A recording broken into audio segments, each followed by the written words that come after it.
At dahil bukas ay araw ng kalayaan, magandang sariwain natin ang ating pagka-Pilipino. Ikaw lang, ako hindi eh. Ah, Mukha akong okay. traitor eh. Singkit ako eh. Yung Naiintindihan mo po ba yung sinabi ko? Ginoo. di ba yun yung dance sa may EDSA? Napapadami ang tung tung tung tung tung tung tung sahur ninyo. Dahil ako din napapadami. Anyway, Sa ulo ko dito sa gitna. yun nga eh. Bilang magsa-celebrate tayo ng ating kalayaan, We didn't deserve it. We didn't deserve it.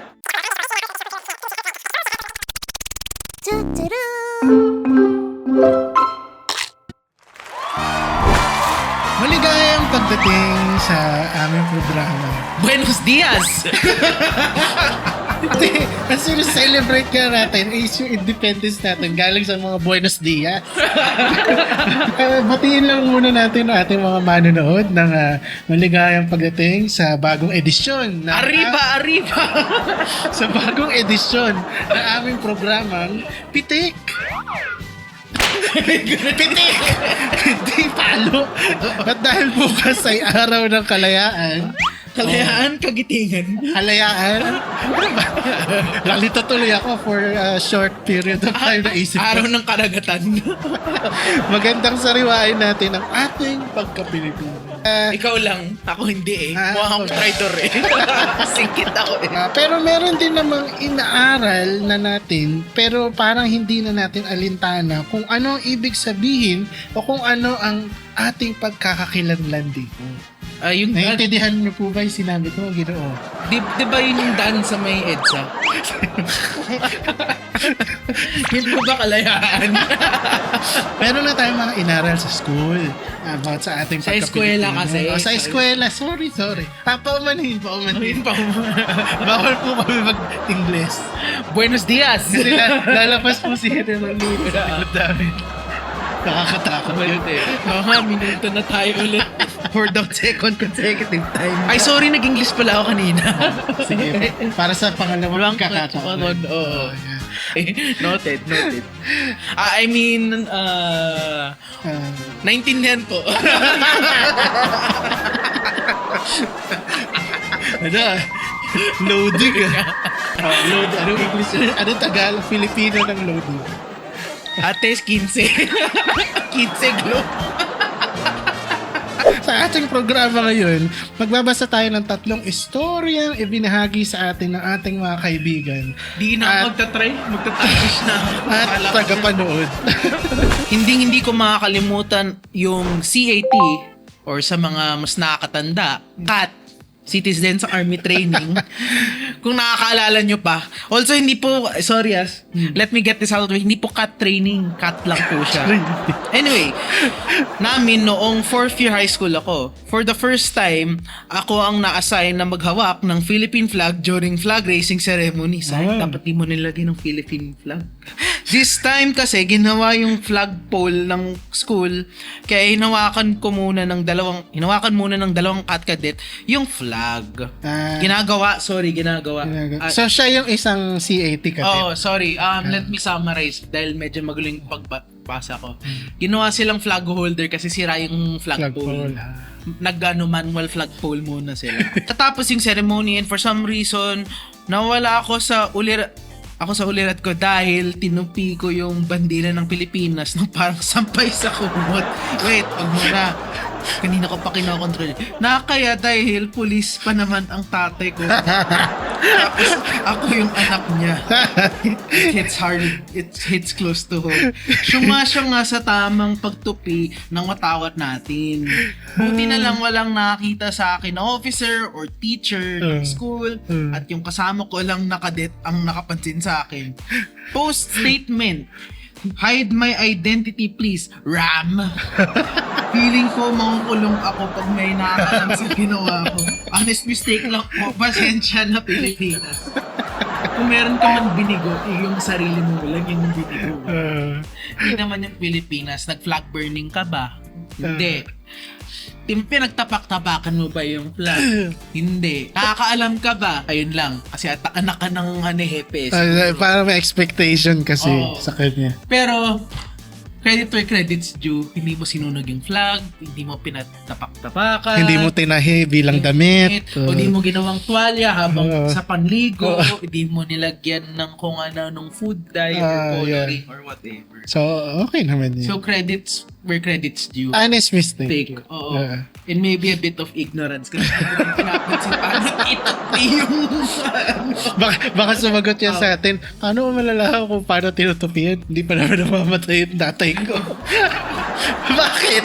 Pag kailangan may namatay na kailangan ba nasa nicho na siya para malaman? Tapos i-alay sa'yo gano'n. Di ba ginaganon pa yun? Para sa mga syunga-syungang Pilipino na hindi alam kung paano ang tamang pagtupi ng bandila. Manood na lang kayo ng state burial ni Cory. Hindi po yung tinutupi na parang igaganon sa baba. Tapos, Hindi mo siya isa iik mo. Iko-cross-wise yun. Alam Wag mo na ituro.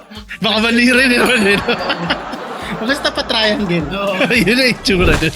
From Ricky Mon. Call me elitist or alta. Okay. Alta sa Sudan. Fine. But this is really an honest mistake. I thought ang national flower ng Philippines is the gumamela.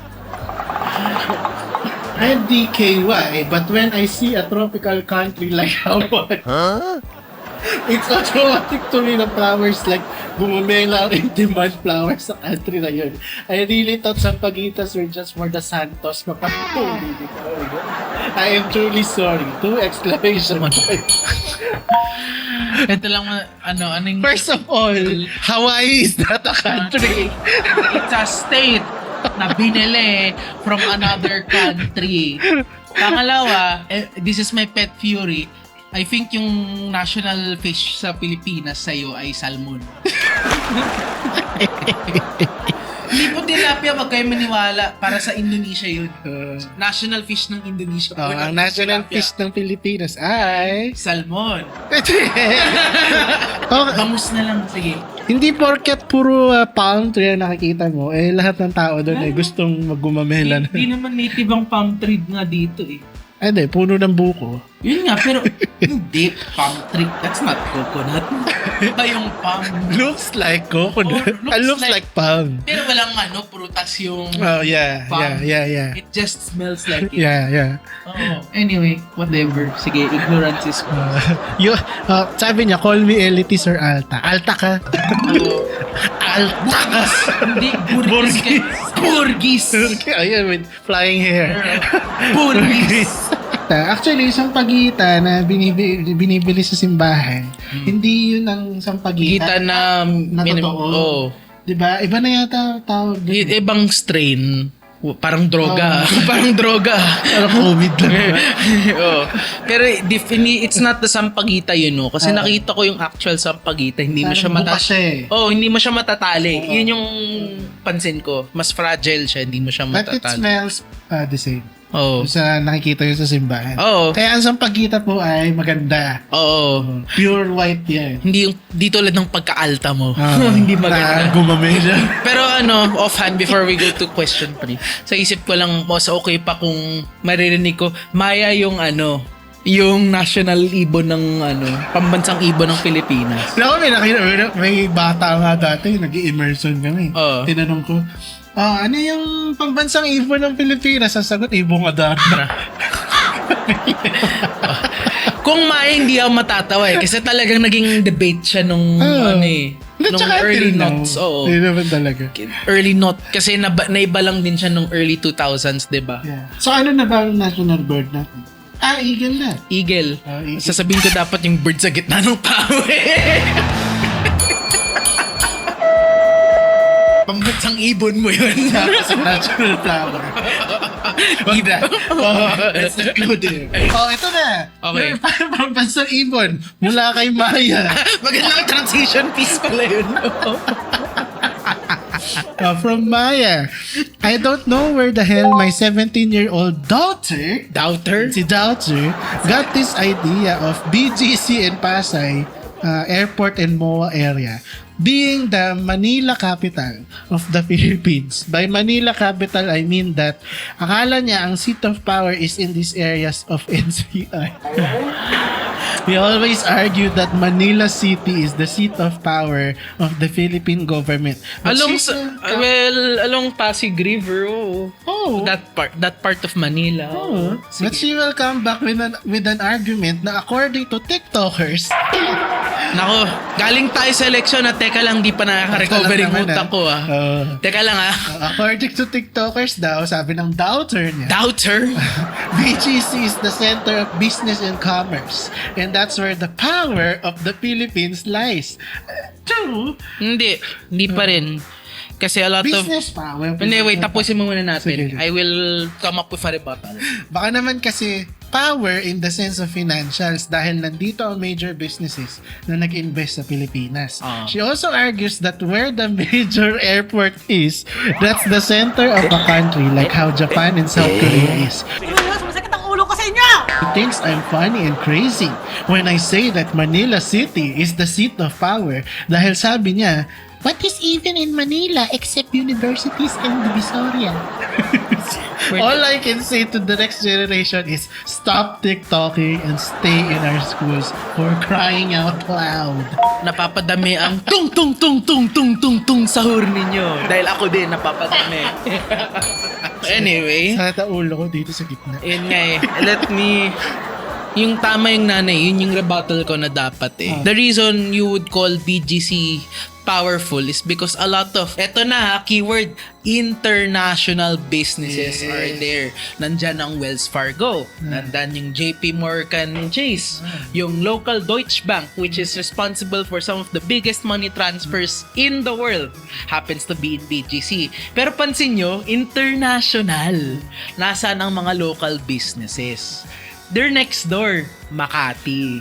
How do I know? I work there. Siya nanggaling din doon. Yeah. PLDT nandun. Lahat ng ad agency. PNP nandun. Lahat ng local, yung BPI, may sariling bank. May sariling building sila. And Ayan magkakaroon ng isa pa. Security Bank, as much as they don't like their network, has a building there. My point being, get off the TikTok. Ang napapadami na yung mga Maharlika network nyo, ha? Baka may magsasabi na naman dyan, kasi ano kaya, Imperial Manila. Yeah. Just cause Nagoya is the airport, that doesn't mean Nagoya is the capital. Yeah. I'm pretty sure it's Tokyo. Yeah. And kaya Kyoto exists kasi siya yung former capital. Yung logic daw, binaliktad yung Tokyo. Yeah. Kaya Kyoto. Yeah. So ang dapat tawag sa sa Pasay, baliktad na Manila. Bigay mo na lang sa anak mo yung TikTok account namin. Baka may matutunan pa siyang totoo at hindi fake news. So, to cap it off, Yun yung question 3? to cap it off, bilang magse-celebrate tayo ng ating kalayaan. We didn't deserve it. We didn't deserve it. We didn't deserve it. Can we call our old house back? Hello, Mom. Hello, Spain. Can we return? Buenos dias! Mi amigo. We don't deserve it. Ay, nako. Kung makikita lang nila Bonifacio at ni Rizal yung naging pangyayari post-kalayaan, I think they would agree with us na we didn't deserve it. Actually, I would agree with yung actual sentiment ni Rizal, which is to become a province of Spain rather than to be independent. Read it up, by the way. Yun yung gusto ni Rizal. Kaya nagka-friction siya with Bonifacio. Anyway, that's it for today's episode. Huminga na po kayo ng malalim. Take my, Karal kayo paigi, mga bata. Yung sinabi ko kanina, TikTok. research nyo muna. Don't take my word. Kaya, that's it for today's episode. Ako pala si RG. And I'm Stephen. And happy Independence Day. Di namin to deserve. Di natin to deserve. Bahala kayo dyan. Good night. Good night. Good night. Gawin nyo ka deserve na lang. Good night. Bye.